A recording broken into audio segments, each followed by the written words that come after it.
Hi, everybody. Welcome to Remixing Pivotal Moments in Nordoff-Robbins Music Therapy. My name is Dr. Michael Viega, Assistant Professor of Music at the John J. Kelly School of Music at Montclair State University. Hi everyone, my name is Claudia Orozco.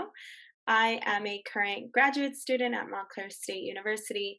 I am also a music therapy intern at Mount Sinai Beth Israel, and I played a role in this research as a research assistant, through which I helped in the data collection, the data entry, and the data analysis, participating in all of the sessions and just facilitating the breakdown and the organization of our research findings.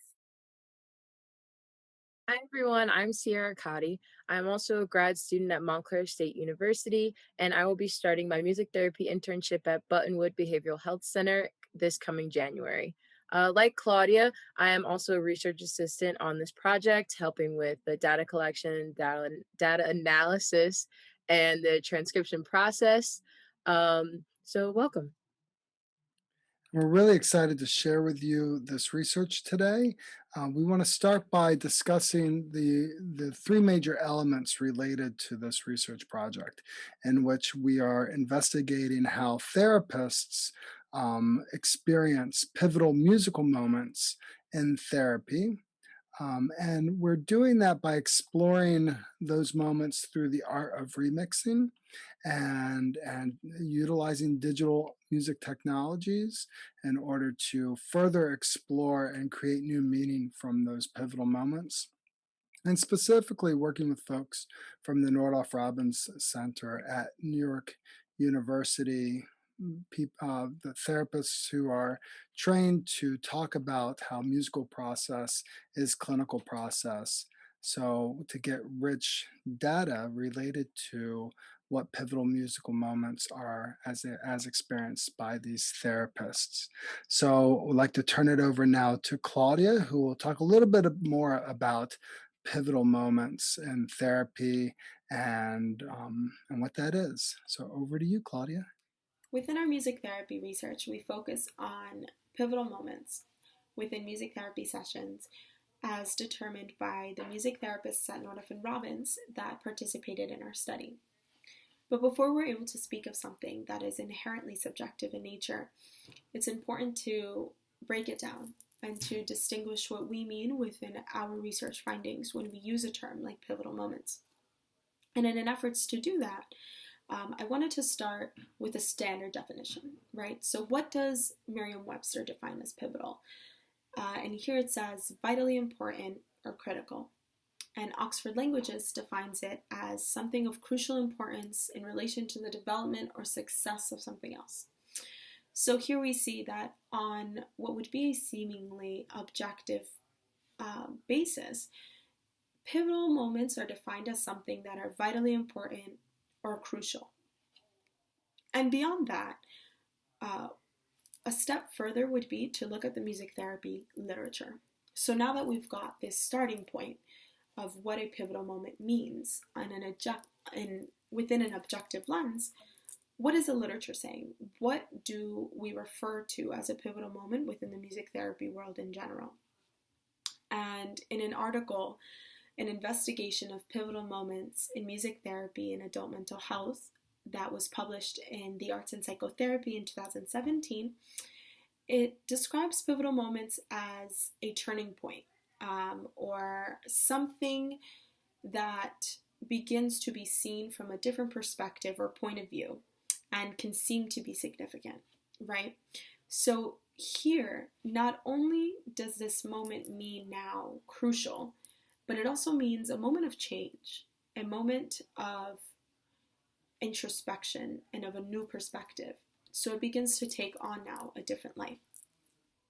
The article also includes a notion of freeness and a presence of autonomy within moments that we distinguish as pivotal.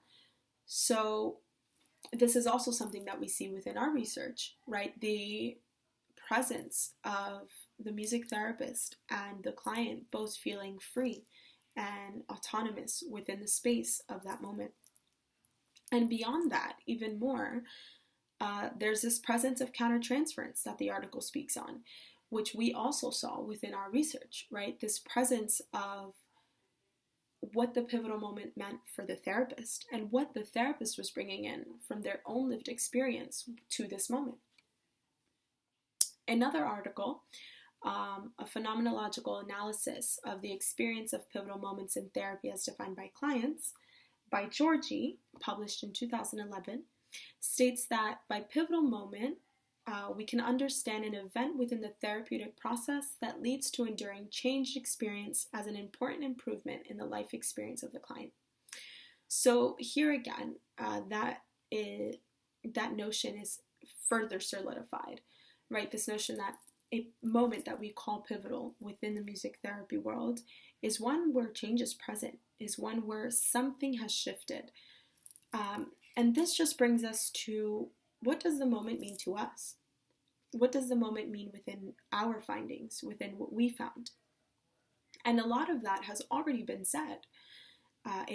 We did find that they were moments of change. We found that they were moments of autonomy in various of the participants and their sessions. We found that the therapists, as well as the clients, through the lens of the therapists, were feeling this moment of autonomy, this moment of freeness, and that freeness is what led to the change.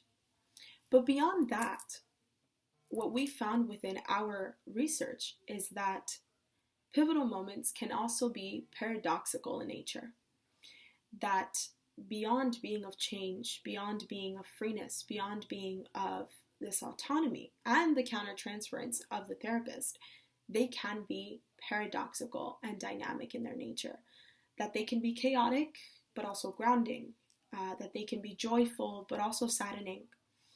And that even the therapist's role can be dynamic.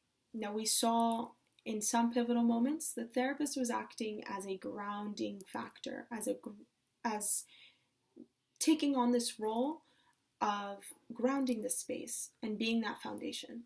And we found in other pivotal moments that what made the moment so pivotal oftentimes was that the therapist was at the forefront of that moment with the client, that there was this notion of collaboration, and that the collaboration is what led to this moment. So this is what we have found within our research, and we hope that the presentation of two distinct participants later on will only further solidify our findings. The role of digital technology was really central to this research project, in that we wanted to discover new meaning in relation with the participants about their experiences with pivotal musical moments. And because we were exploring pivotal music moments and we wanted to discover new meaning out of those musical moments, the art of remixing is a really vital artistic form to help us do that.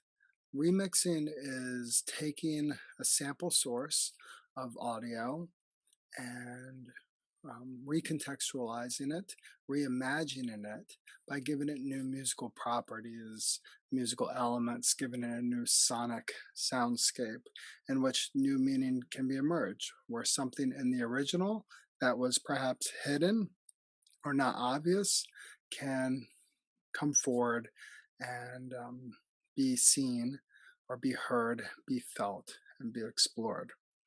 Remix culture has a long history in DJ culture, hip hop culture, electronic dance music, in which artists recontextualize and reimagine the world around them by finding source material and creating new compositions from it.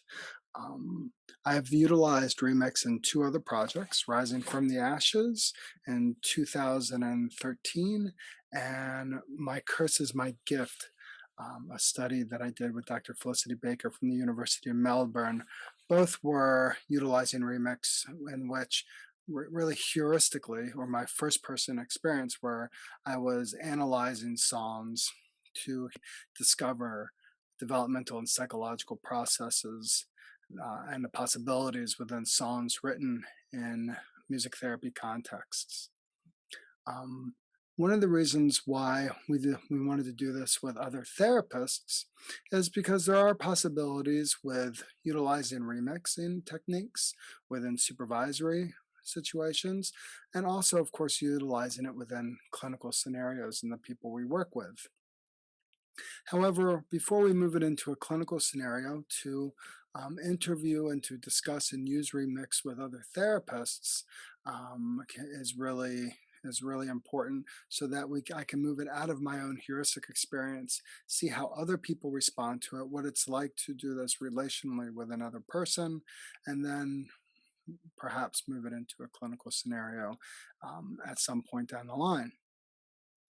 This is also important within the pandemic. That in early March and April, as we were kind of preparing for the study to do data generation in early summer, we knew that we had to move everything online, which we had got IRB permission to do, and it also afforded us a new kind of layer and depth to this. Originally, we were going to work with Nordoff-Robbins music therapists at their site at Nordoff-Robbins Center in New York University. However, had to move on to Zoom, like the whole world was doing. And we also knew that by doing so, we had to discover new ways of making this relational so that it wasn't one-sided. Originally, I was only going to brain, or we were only going to brain the Ableton Push, or another beat making tool to gear to brain to the Nordoff-Robbins Center and to remix live in person. We discovered quickly on Zoom that we could really have the affordance of having much more possibilities by also utilizing Soundtrap. Soundtrap being a kind of mixture between Google Docs and GarageBand, where we are able to asynchronistically and synchronistically make music together. It also has some great privacy settings. It is FERPA compliant, so that it's really great for research in terms of maintaining confidentiality and privacy of our song creations.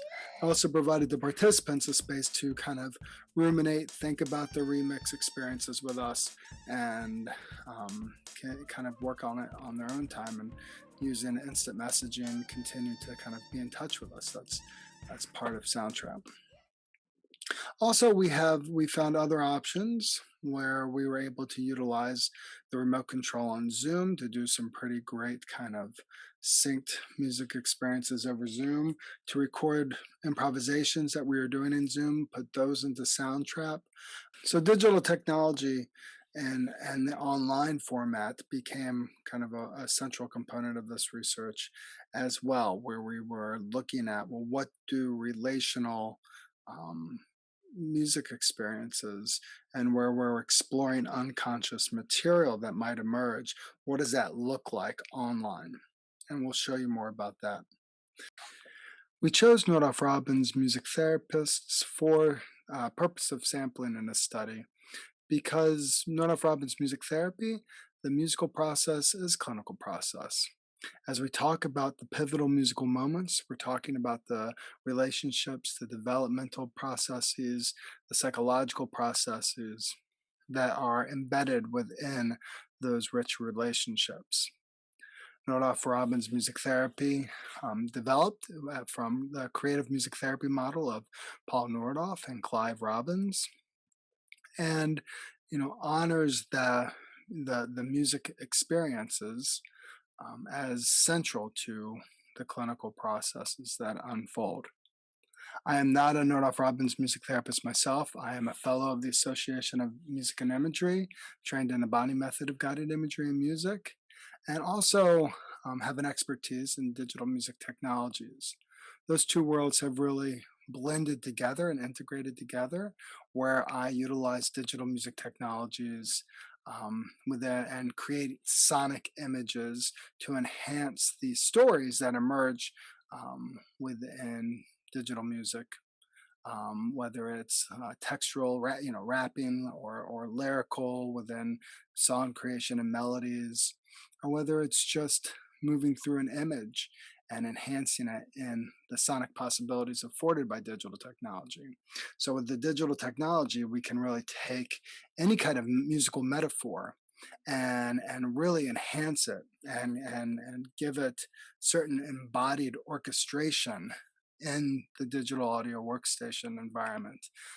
And so that's what we strive to do, is to take the musical metaphors that the Nordoff-Robbins music therapists are so are able to do and understand that when that's happening, we're talking about the clinical and developmental processes. We're able to take those rich musical metaphors and orchestrate them, finding the sounds, creating those sounds, putting them into a digital audio workstation to create this orchestrated body that can be heard and felt, so that new material can emerge. And Claudia, Sierra, and I would actually like to demonstrate now with you what that could look like, by doing a quick role play with you. So here we go. Let's do that. So we would like to demonstrate a little bit about how we might typically do this on Zoom. Sierra has actually kindly offered to share one of her original songs with us, and we'll just listen to a few seconds of it and talk with Sierra about her song a little bit and look to remix a portion of it just to show you how we might use the musical metaphors to choose new sound environments and to create new meaning from the music that we are working with here. So what I would like to do is share my sound and listen to a portion of your song. Sierra, what's the name of your song? It's actually called My Sound. My Sound. And we'll listen to just about 30 seconds, a short clip, snippet of the song. So here is My Sound by Sierra.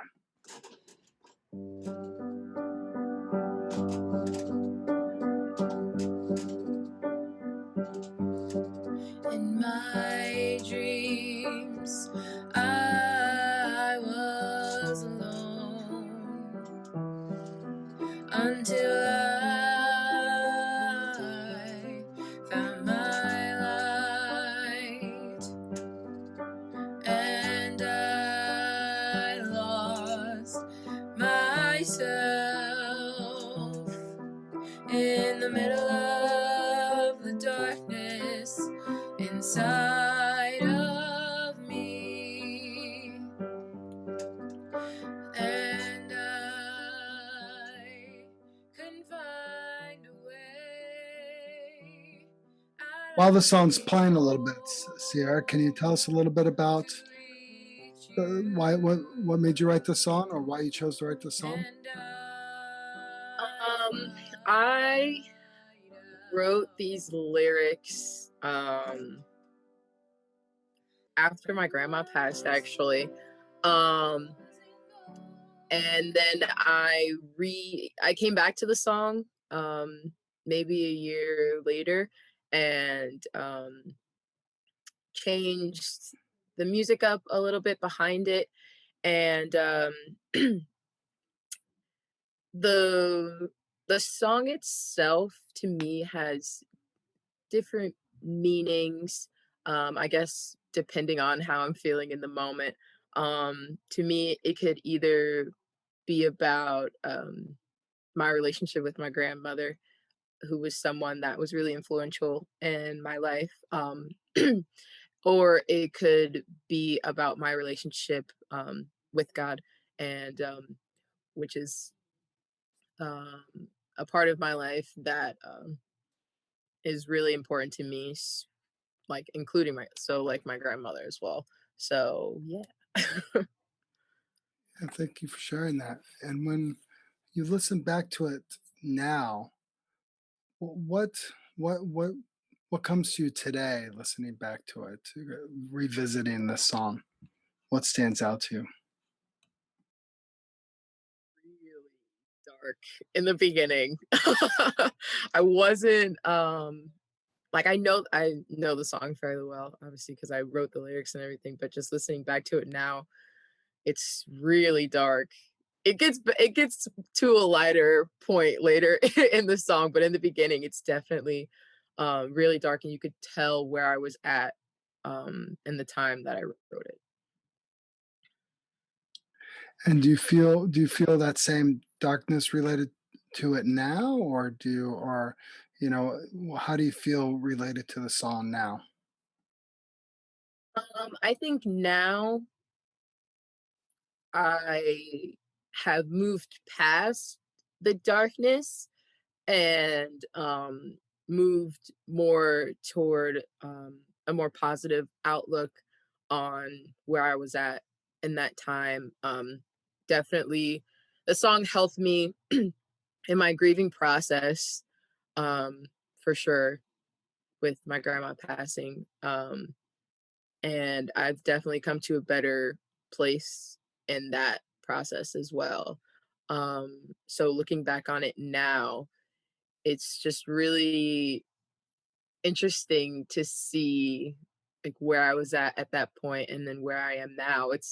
They're almost completely different. So it's just interesting listening back to it. So how about we go into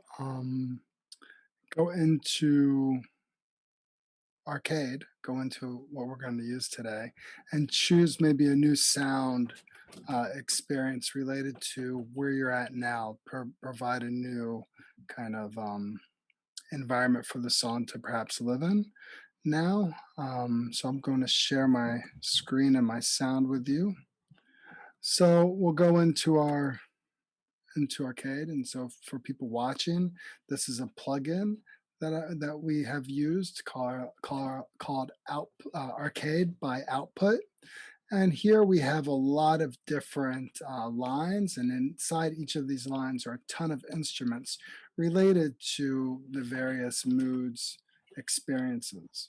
And so, Sierra, we heard you say, and Claudia, correct me if, and Sierra, correct me if I'm missing anything or anything to add, but in relation to the song, you heard the song, you hear it now as something in a very dark space, but now you feel a little bit, there's more lightness and more not as dark as it was a year ago, and perhaps choosing something to represent that is something that we can move towards. Do you have a sense of, you know, any one of these lines, you know some of them, um, that you feel like we can we can move to? Should we check out Aura? Okay, we'll check out Aura. Um, So let's go down and thinking about some of what you shared with us.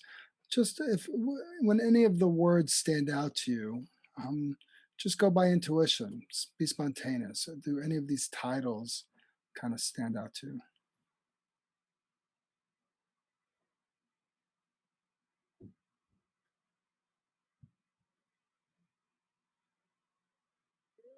True Splendor.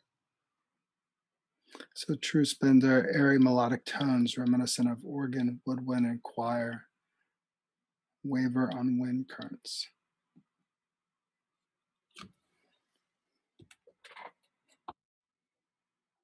So I'll play a couple. Are you able to hear that?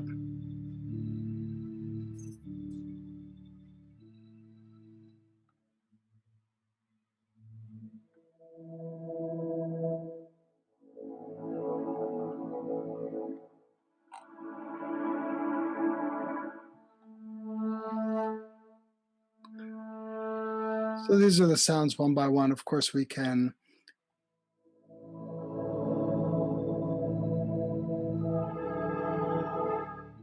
Sounds nice.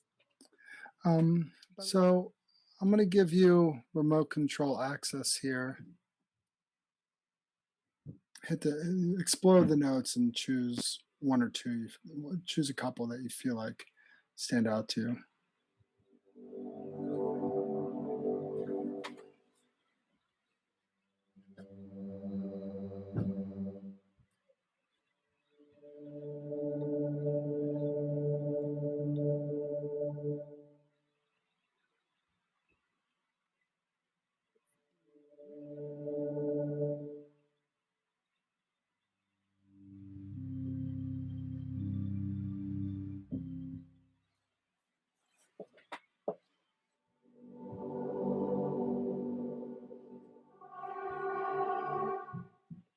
Which ones do you like? This E here, Hmm. um, this A, and then this E. Okay. So let's I'm going to take control back. Let's just so we have E, A, and E, and you want them all played in separate time or together? Can we hear what it sounds like when we play them together?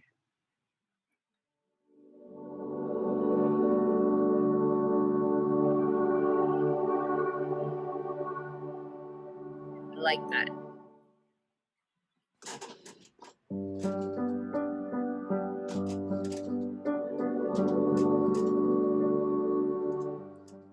In my dreams, I was alone until I found my. So now we can kind of refine it a little bit. And I think in the interest of time, you kind of you start to get a sense of what it might sound like on top of your original track and what we might do. In the interest of time, just even hearing that one little bit a second of the sounds you chose on top of it, what stands out to you and where could you see this going?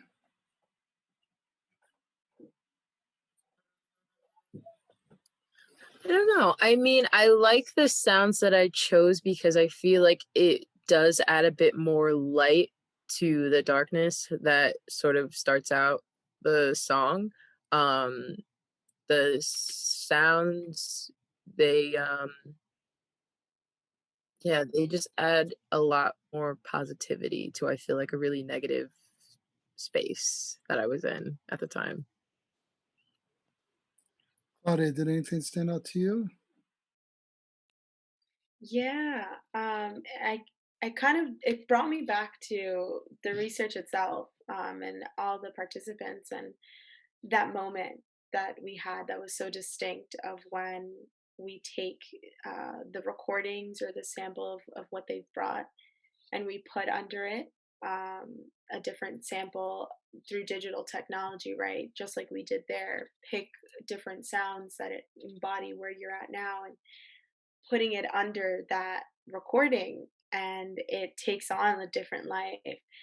And I think you're right. Like from what I heard too, those the sounds that you chose were so uplifting and so warm, so safe. Like they felt like I was safe.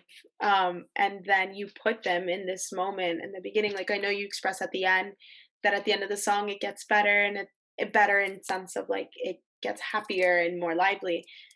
But in a way, you kind of brought what happened at the end to the present now, meeting who you were then, like acknowledging what the moment of then, acknowledging the vulnerability, but also meeting it with the uplift of today, of where you find yourself today. And that moment was awesome. Like I already see where it would go according to like the different protocol that we've taken just with every participant. And that's awesome.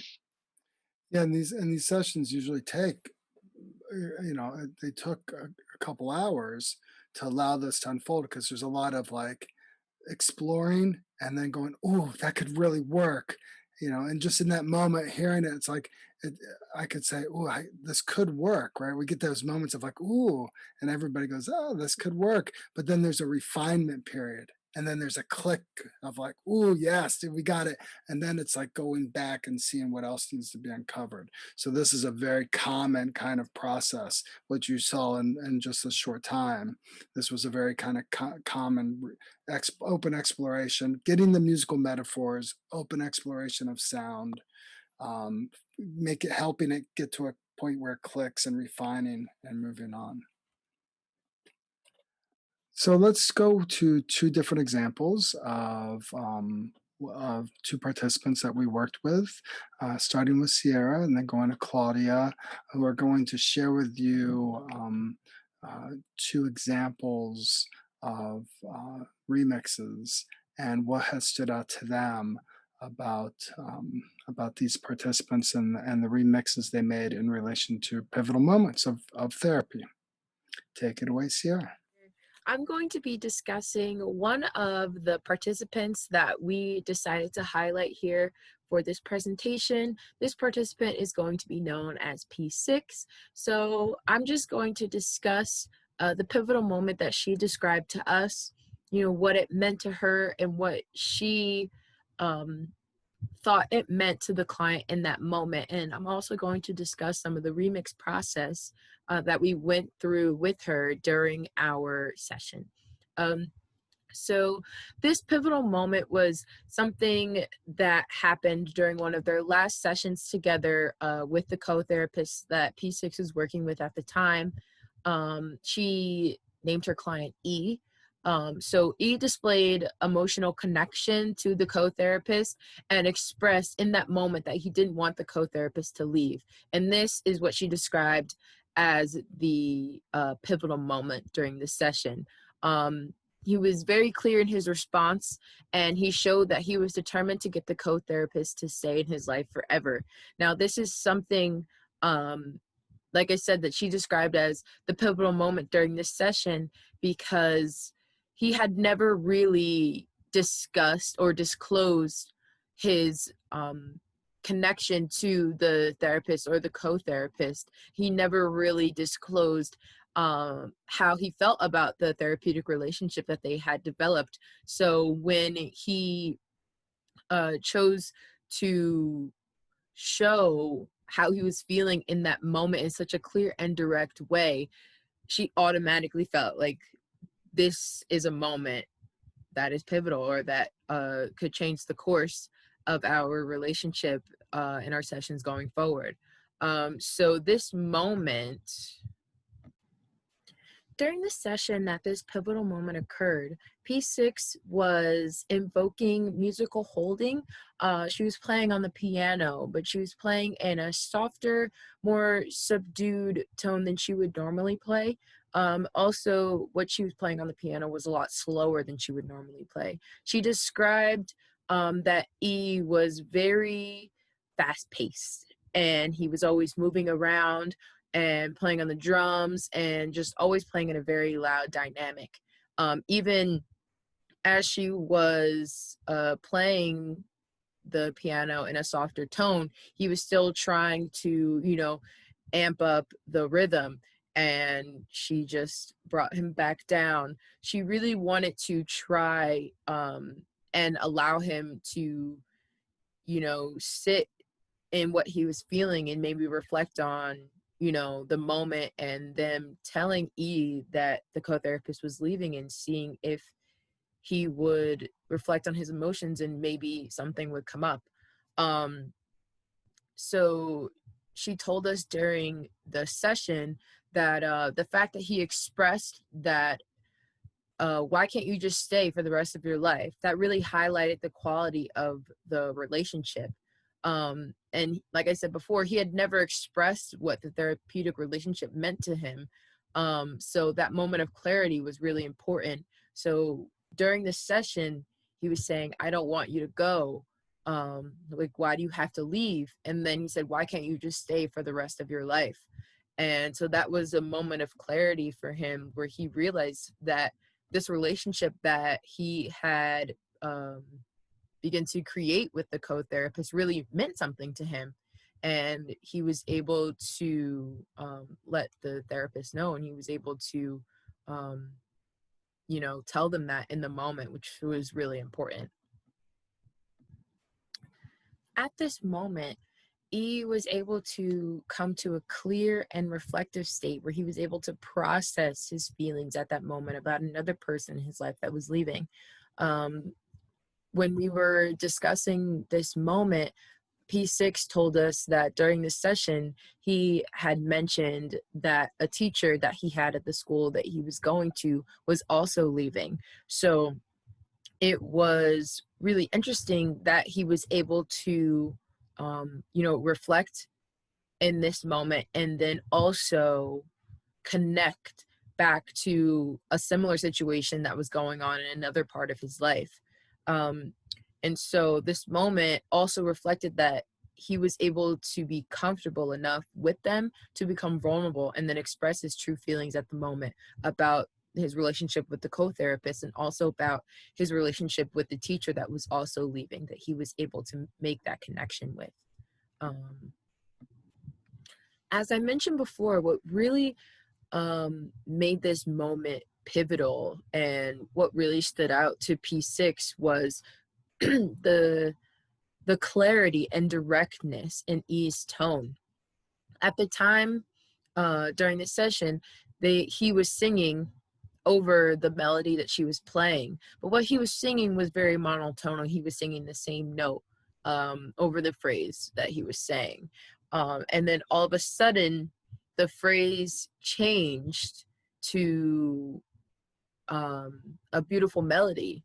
So he was singing very monotonal, and then all of a sudden he was singing a beautiful descending melody on the words, "I don't want you to go," which to her was his moment of realization that that he truly felt like he didn't want the therapist to leave, that he wanted the co-therapist to stay there with him. And she told us during the session that he was able to say all of that out loud. All of a sudden, he was very mature, as opposed to all of his other explosive moments. This is a very mature part of him that we rarely get to see. So as I was saying before, usually he's very loud and very rhythmic and very, almost someone would say, chaotic. But in this moment, he was very reflective, and he was able to, you know, tell them and express to them how he was feeling in that moment about the situation that he was going into.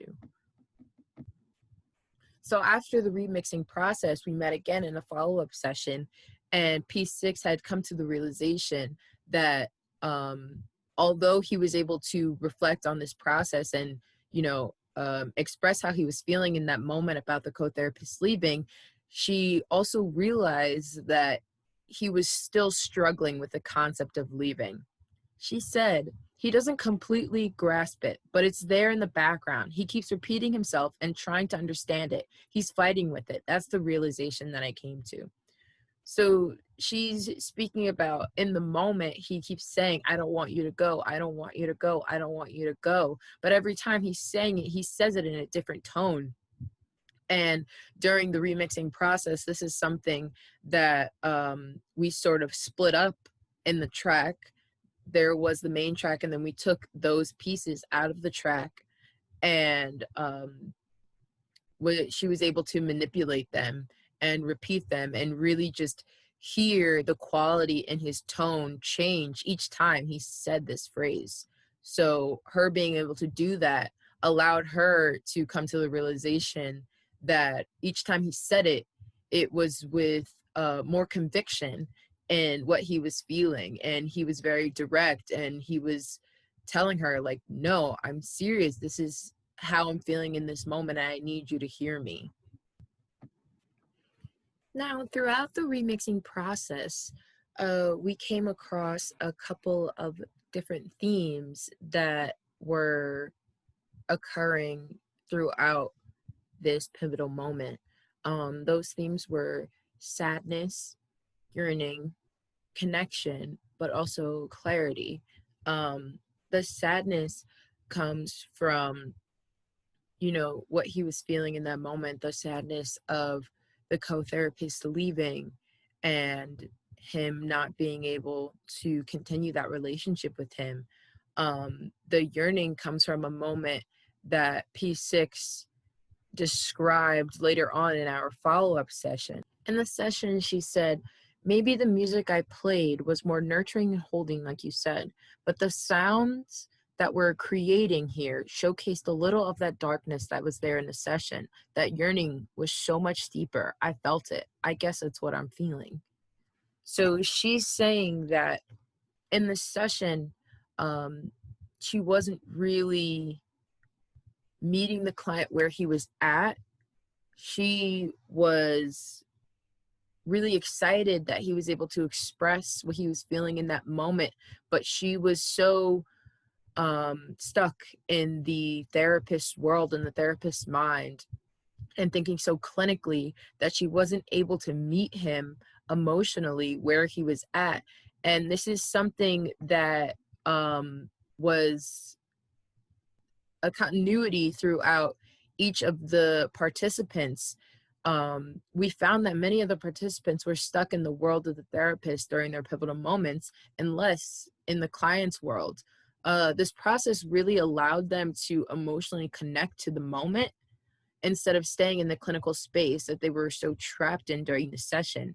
The remixing experience really allowed most of the participants to process through the pivotal moment in a way that they weren't able to during the session, which is something that we weren't really aware of before we started this process. And it's something that came up that we realized was happening in each of the sessions that we were discussing with each of the participants. That as a therapist, it's really important to not only think of the interventions and the clinical aspect of what you're doing, but to also be able to reach your client where they are and be with them emotionally when they're being vulnerable.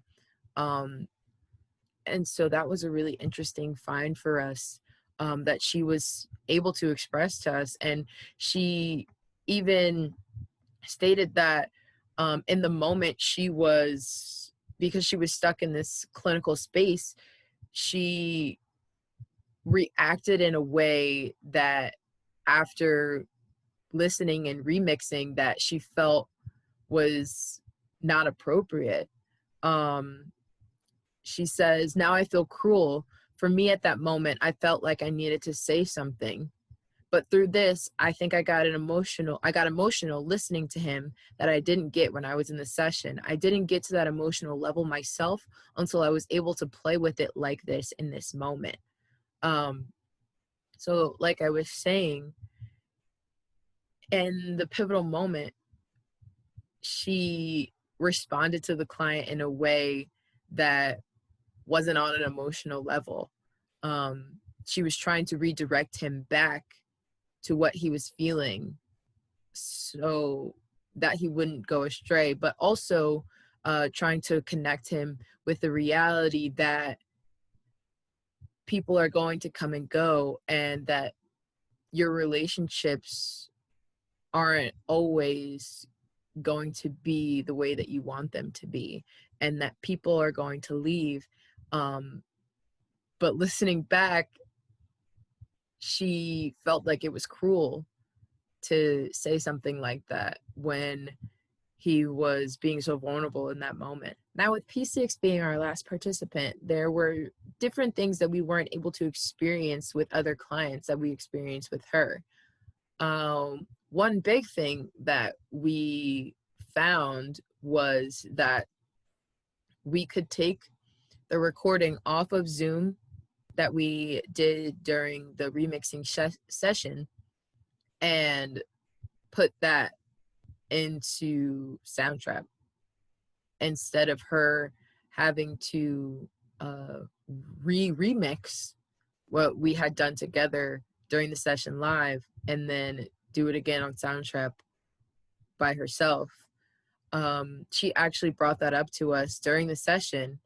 So Dr. Viega was saying that it made a difference because it actually allowed us to be free in recording it in a real-time situation as much as possible, whereas other people or the other participants, we were recording and then they would have to do things in piecemeal and then have to redo what we did in Soundtrap. So it really just made it more streamlined, and it made it easier for P6 to go into Soundtrap later on and really be able to cut up and remix what she wanted, rather than having to go back and trying to put together what we had done in session. P6 was our last participant, so that means that we had come up with a plan for the session that was more solidified than it was at the beginning of the study. So the sessions became more fluid as we went along, and we were able to pick and choose what worked and what questions were best to ask to invoke the best answer.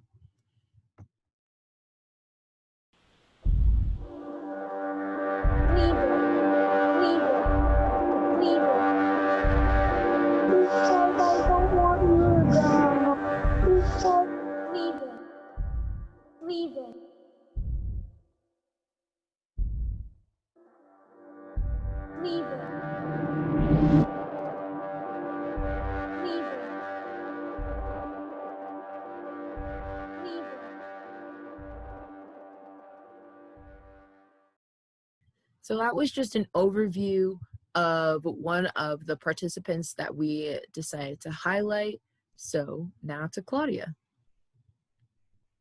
Participant 5 is a participant that we chose to highlight within this presentation because of the contrast of the way that the pivotal moment was embodied as opposed to the other participant that is presented within this presentation.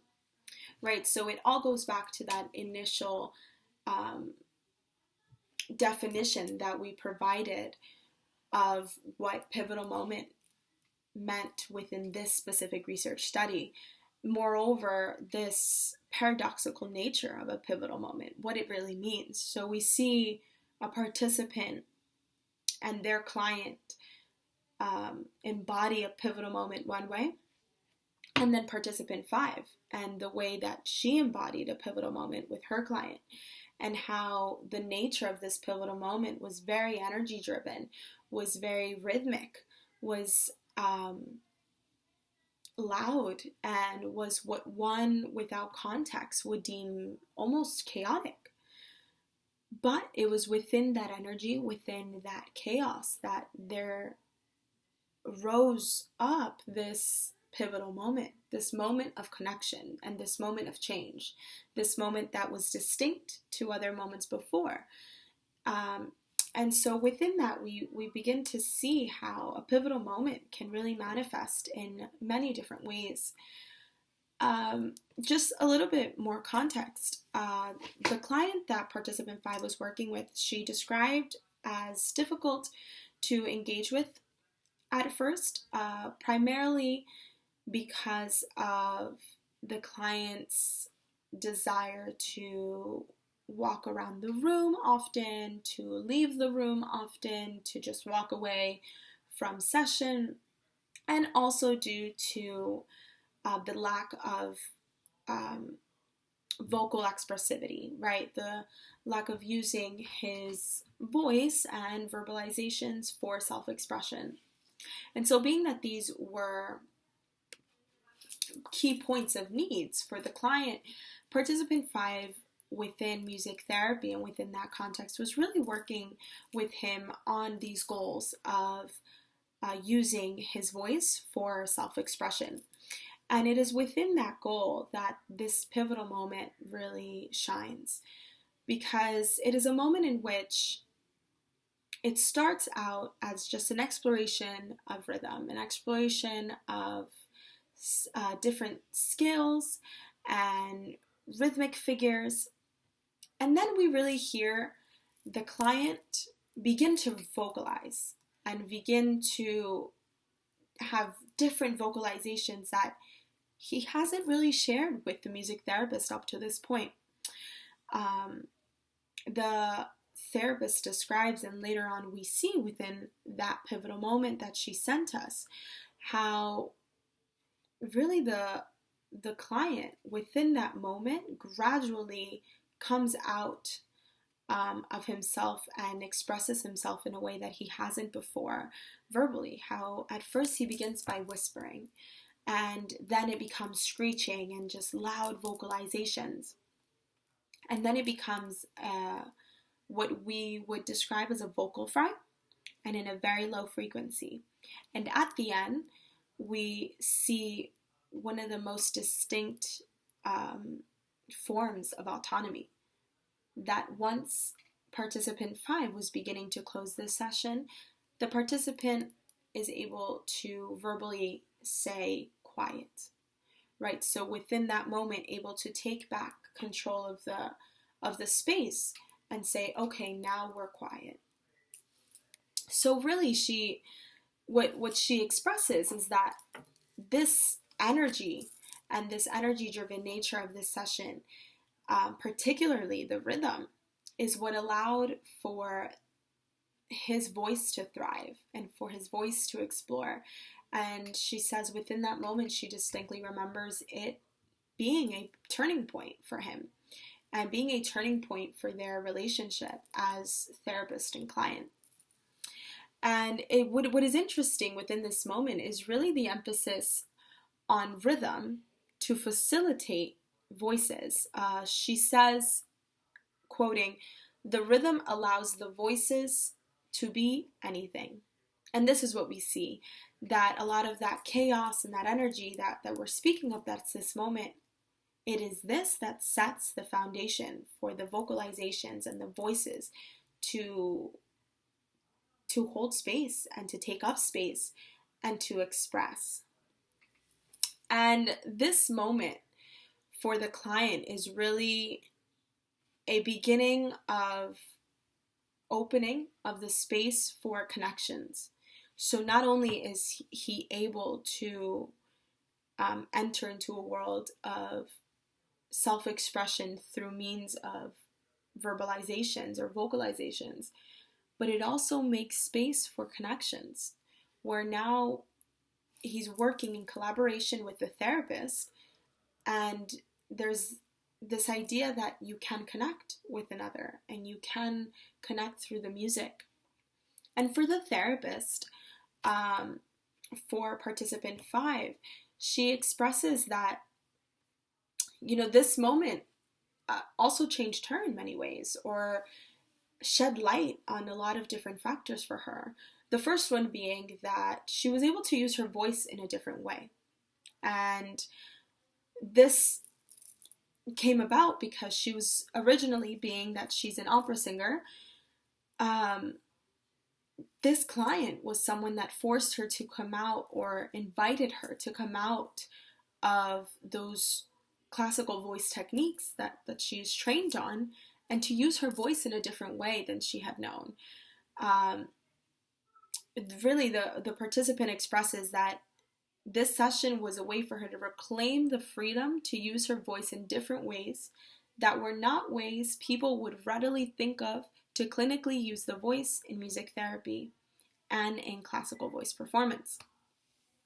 And she also adds that the client expanded her idea of how to reach and engage someone vocally, and in the process liberated her of any preconceptions that she could have had on how to use her voice. So we see that this moment invited her to abandon temporarily the techniques that she'd been taught, and to enter into the moment with the client and to meet the client where they were. And that this gave her something back, gave her an insight back on how else she could use her voice as the clinician. Participant 5 also reflects on how the moment stretched her as a therapist, that oftentimes she had a tendency to believe that she wasn't good enough, or that she couldn't do something, but that this moment particularly allowed her to begin to change that mentality, and to not think of something that she didn't know or that was unfamiliar as something that merits repression or censorship, but instead to dive into this moment. And so now we've gotten into this pivotal moment, right? What this pivotal moment is. Now we speak on how the remix process, using digital technology, how did it enhance that moment? And really what she states is that the moment evolved into something completely different throughout the exploration of it, through the remix of using this digital technology. She says that it felt like fun and liberating, which is symbolic of what I felt in that session. This is me going out of my comfort zone. This was a parallel process to what happened in the moment. So, upon reflection then, she's able to see that the time that she had building this remix and the freedom that she had, the autonomy that she held, was reflective and parallel to that which she experienced within the session with her client. And how during this session they shared an autonomy and they shared a freedom to explore. She also felt that this was only further enhanced through this remix process, that she was able to see that in the remix process she embodied a lot of those characteristics of being free and not being afraid of that which is unknown. And then we see what are the main themes, right? So really the main theme that we find within this this pivotal moment is this juxtaposition, that we are continuing to speak on and to address, is this idea of being nervous because you're coming out of your comfort zone, but being excited to do so. And how something can be very chaotic, but also very playful. And with that, an alleviation of stress that would come with chaos or with a loud energy. Now, another theme that we see is how the marriage of rhythm and melody is presented within pivotal moments. Because within this pivotal moment, though the goal was verbalizations and vocalizations, and it was prominent within this moment, it was the rhythm, how she explains, and later we see within the choices she made within her remix, it was the rhythm that drove to the invitation and to hold the space for those vocalizations. So as she said before, the steady rhythms that they explored allowed the voices to be anything. And that's only further enhanced when we go into what she leaned toward within the remix, right? What choices was she making? And how did that portray the moment itself?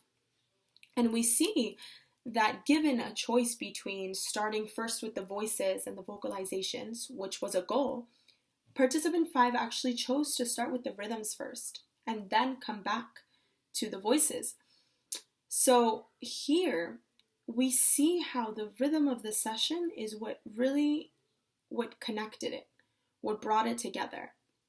And it was the rhythm that the therapist was making with the client.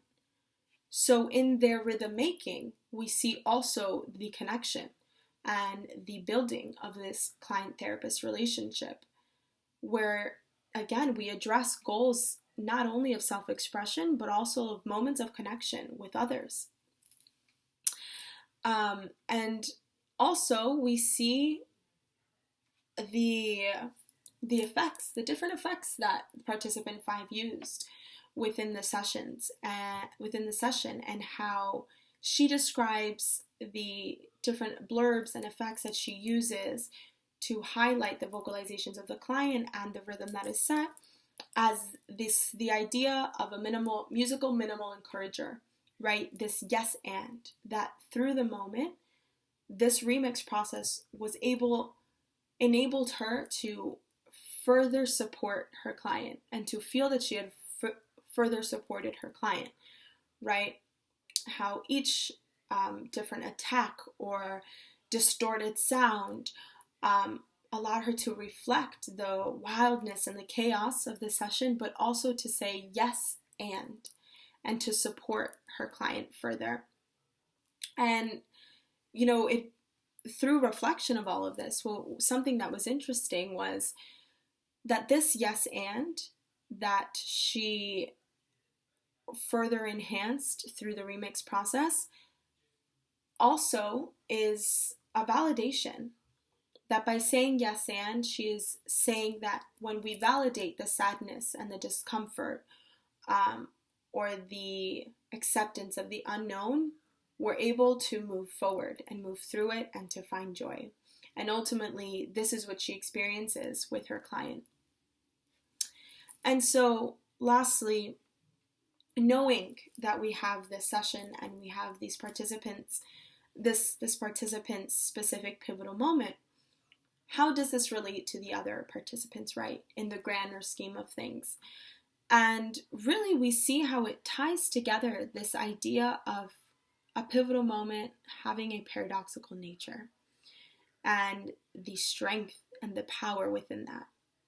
And also the need for that paradoxical nature to ground the client, to ground the therapist, and to ground the musical experience, but also to allow for freedom and to allow for connection and to allow for collaboration.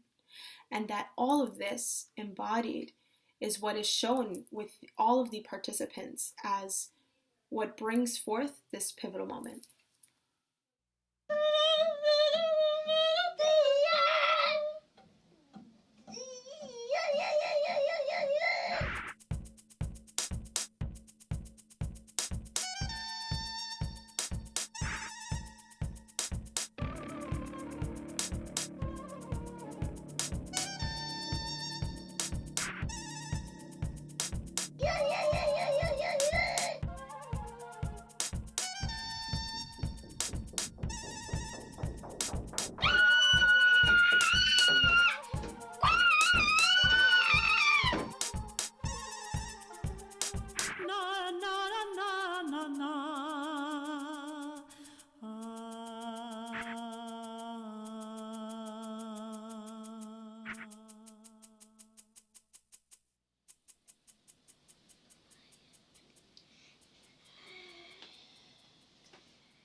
So as we finish up our presentation today, we're still in the process of completing our data analysis and finishing up, bringing everything together.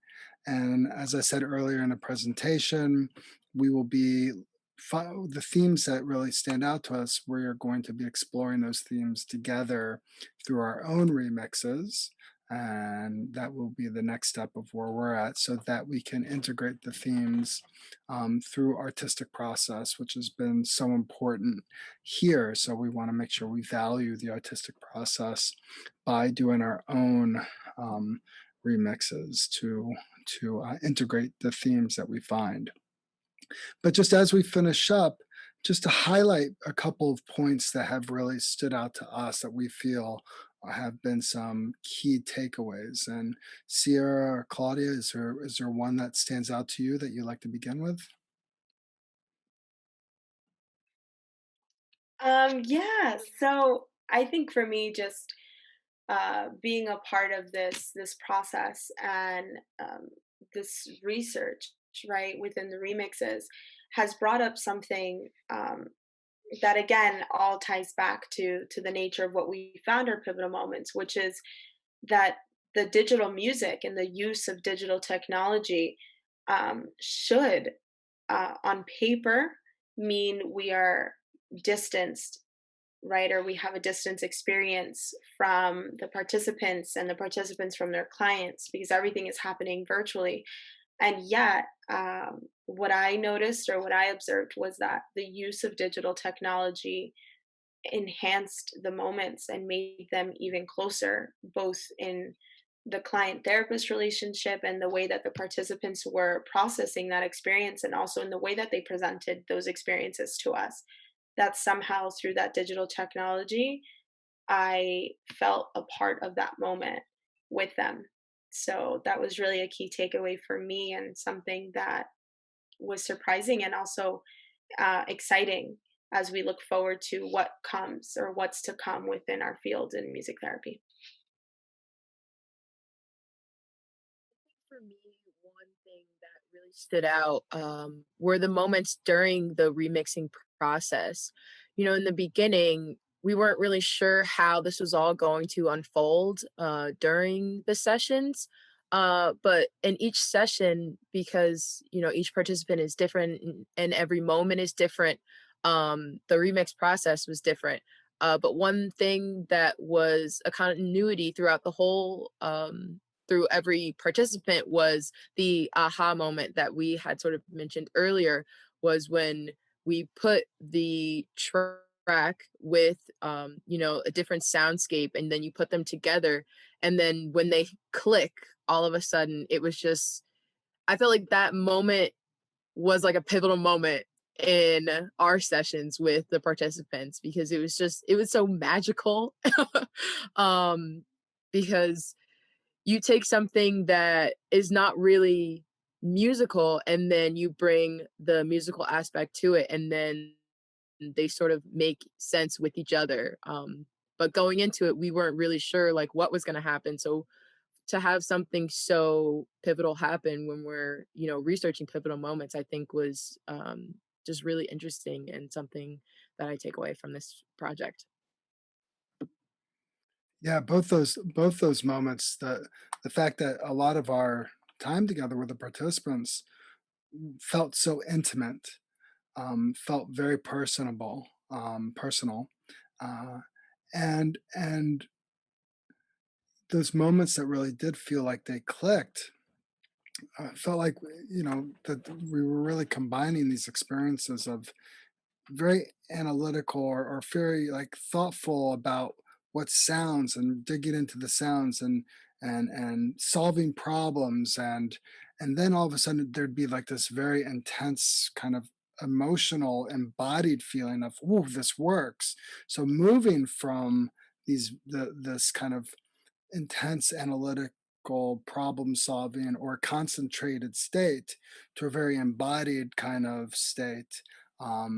This to me speaks to this kind of experiential quality of these moments where they can be both kind of problem solving, um, kind of very intensive concentration, uh, listening to fine details of sound, and then be embodied and depth oriented in that way. um, Carries out so much, really shows a lot of the potentiality of these kind of spaces, to in which we can't take lightly, because I think all three of us didn't expect, in some instances participants were having experiences of like, whoa, like taking suddenly the child's voice where I wasn't necessarily paying attention to at the time the urgency of his voice because I was thinking about all this other stuff. But now when you loop it and you're sampling it and the pain that's in that voice or the urgency of which this child is saying, please don't go. And now we're hearing him, please don't go. Like it was quite intense to be in that space with them. And so that definitely what you two have just said, definitely that's stuff that has stood out to me and speaks to the quality that I feel is has stood out to me the most, which is these parallel processes that have constantly unfolded where the people have talked about these interrelational dynamics in their sessions within the pivotal moment, and then as we begin to work with them in the digital music experience, we are finding that similar aspects and come up in terms of how we're relating with each other in the music.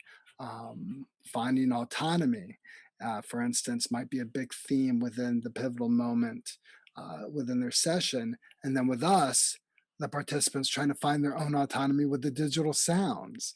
And we find ourselves helping out a lot. And then they find their own like, oh, I can do this. I know, oh, I want this. No, no, let's do this. And we're like, ah, it's great. So there are these very interesting parallel processes that are unfolding, which again, for me, really highlights that interrelational aspects that are really, personal and intimate here.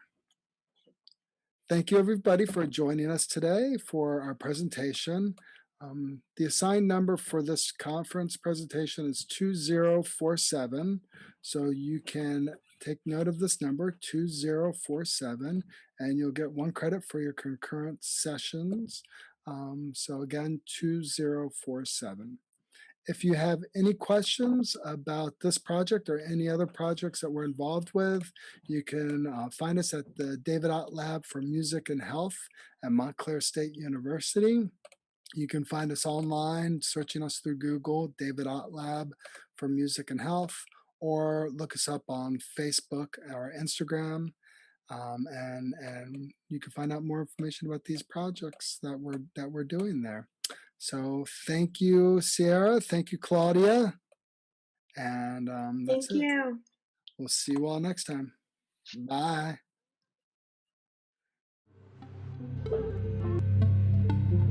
Bring it down.